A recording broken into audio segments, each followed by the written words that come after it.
We don't take violent criminals and put them behind bars for long enough.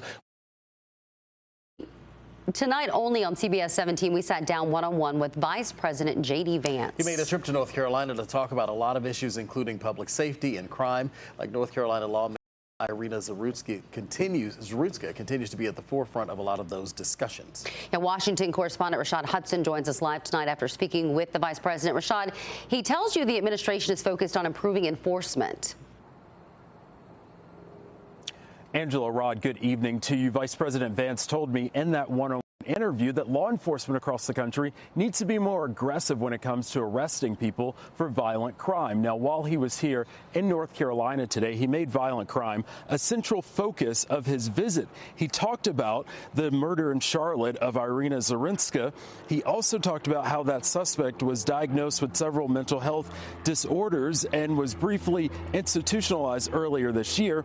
He took aim at the lengthy criminal history that the suspect had. I pressed him on, though, the mental health aspect of the situation. Take a listen. And what's so tragic about this particular case is if you just look statistically, Rashad, the gross majority of the violent crime that happens in our country is a fraction of the population of the United States of America. If we just aggressively engaged in law enforcement against the most egregiously violent members of our community, we would make our streets a lot safer, and I think that poor girl would still be alive today. Now, the vice president says that the Trump administration will continue to push for tougher crime policies. Rod, Angela?